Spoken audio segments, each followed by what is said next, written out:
सुबह उठकर वनजाक्षी देखती है कि जहाँ पिछली रात को एक छोटा सा पौधा था, वो अगले दिन एक बड़ा 6 फुट वाला पेड़ बन चुका था।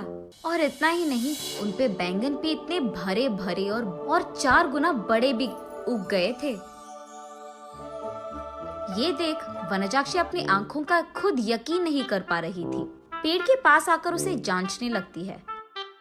ये कैसे हुआ? ये मुमकिन कैसे है? कल तक तो ये पौधा था, आज पेड़ कैसे बन गया? वो ऐसे सोच में पड़ गई थी कि इतने में उसकी बेटी वसुंधरा वहां आकर उस पेड़ को देख ऐसे ही चौंक जाती है। कुछ देर बाद वो हार मानकर कुछ बैंगन को लेकर उनका भरता बनाती है। बस वो भरता स्वादिष्ट था। उस स्वाद पे फिदा होकर माँ बेटी दोनों बचे कुछ बैंगनों को उनके आजू बाजू पड़ोसी लोगों में बांट देते हैं। अगले दिन उस बैंगन के स्वाद पे फिदा होकर बार बार वनजाक्षी के घर आकर उनसे बैंगन पूछते हैं। और इतना ही नहीं, जितने बैंगन को कल वो पेड़ से तोड़े थे, उतने ही बैंगन अगले दिन वापस उग गए थे। ये देख माँ बेटी दोनों आश्चर्यचकित हो जाते हैं। तब दोनों फैसला करते हैं कि इन बैंगनों को मुफ्त में नहीं देना है। ये कहकर बेचते हैं कि ये जादुई पेड़ है और इसके बैंगन बहुत स्वादिष्ट हैं।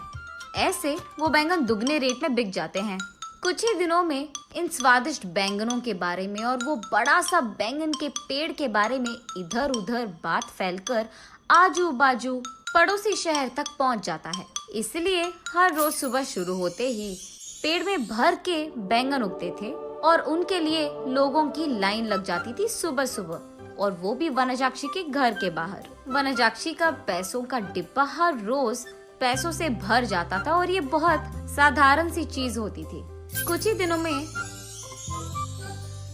वनजाक्षी का नाम बैंगन से जुड़ गया और सब उसे बैंगन बेचने वाली वनजाक्षी करके बुलाने लग गए। और इतना ही नहीं, वो बहुत कम समय में उस सारे गांव में सबसे अमीर बन जाती है। बड़ी सी बंगला बनवाती है और उस बैंगन के पेड़ के चारों ओर बाड़ लगवा देती है और उस पेड़ के पास एक सिक्योरिटी गार्ड को भी रख लेती है। एक दिन वसुंधरा वनजाक्षी के पास जाकर ऐसे कहती है, माँ, रातों रात एक छोटा सा पौधा इतना बड़ा पेड़ कैसे बन गया? और ऊपर से अगर सारे के सारे बैंगन हमने तोड़ दिया तो भी अगले दिन उनके जगह में उतने ही भर के बैंगन उग जाते हैं। ये कैसे मुमकिन है? अरे हाँ, मैं भी इस चीज के बारे में सोचना भूल गई। चलो जो भी हुआ उनसे हमारा अच्छा ही तो हुआ। अब तो मुझे तुम्हारी शादी की भी कोई फिक्र नहीं है बेटा, ऐसे कहती है। और ठीक तभी वनजाक्षी को एक बात याद आती है। उस समय में जब भी वनजाक्षी के लिए रिश्ते लाते थे तो कुछ भी सेट नहीं होता था। अगर वसुंधरा को लड़का पसंद आ गया तो लड़के वालों को इनका दहेज नहीं पसंद आता था, और अगर लड़के ने वसुंधरा को पसंद कर लिया तो वसुंधरा को वो लड़का पसंद नहीं आता था। ऐसे बहुत सारे रिश्ते देख देख कर वनजाक्षी थक कर ये सोचने लगती है कि शायद उसकी बेटी के कुंडली में कोई दोष है, इसीलिए वो बहुत सारे पूजा पाठ करवाती रहती थी। ऐसे ही एक दिन वो मंदिर में पूजा करवा के घर लौटती रहती है। तब रास्ते में उसे एक बैंगन का टुकड़ा नजर आता है। उसे लेकर वो अपने घर के सामने रख देती है। और कुछ दिन बाद उस जगह में एक छोटा सा पौधा उग गया था। मंदिर जाने से पहले उन बैंगनों को देख वनजाक्षी सोचती है, घर आने के बाद ना इन बैंगनों का एक बहुत अच्छा भरता बनाना है मुझे। यही सोचते हुए वो मंदिर चलती रहती है। रास्ते में वो ऐसे सोचती है, अगर कोई वो बैंगन को लेके गया तो वो फैसला करती है कि जल्दी जल्दी वो मंदिर जाकर भगवान की प्रार्थना करके बाहर आ जाएगी। वापस आते वक्त उसे रास्ते में एक साधु नजर आते हैं। उनके पास जाकर वो ऐसे पूछती है, स्वामी, मैं मेरी बेटी की शादी करवाने के लिए बहुत कोशिश कर रही हूँ, लेकिन नहीं हो रहा है। कृपा करके इसका कोई हल निकाल दीजिए। ठीक है, उस जगह पे बैठकर अपनी पूरी मन से प्रार्थना करो, ऐसे कहते हैं साधु। तब वनजाक्षी उस साधु के सामने बैठकर इसी डर में पड़ी रहती है कि कहीं कोई उस बैंगन को चुरा ना ले।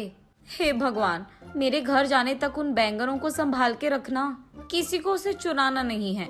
इसका प्रार्थना करके वो उठकर साधु के पास जाकर आशीर्वाद दीजिए स्वामी, ऐसे कहती है।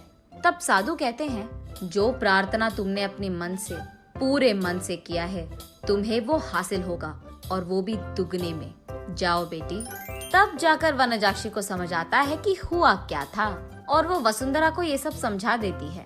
तो तुमने मेरे शादी के बारे में नहीं, बैंगन के बारे में प्रार्थना किया था? हाँ, तुम भी ना, ये कहकर हंस लेती है।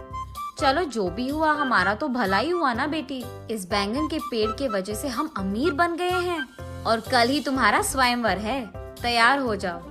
ये कहकर आजू बाजू पड़ोस के सारे गांव में डंडोरा पिटवाती है कि उससे भी अमीर लोग उसकी बेटी से शादी करने के लिए स्वयंवर आ जाए।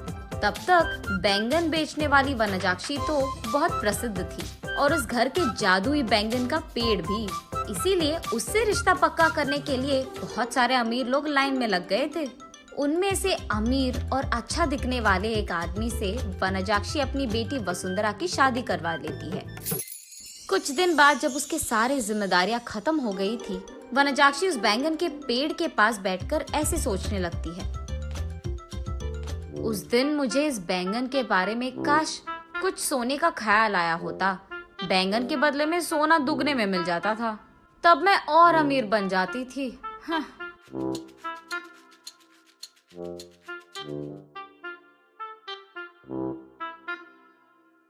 अगले दिन सुबह उठ के देखने पर उस बड़े बैंगन के पेड़ के जगह में वही पुराना वाला छोटा सा पौधा था जो वनजाक्षी ने वहां लगाया था। तब वनजाक्षी को पूरी बात समझ में आती है। आशा करना तो अच्छा ही है, लेकिन लालच करोगे तो निराशा ही मिलेगी।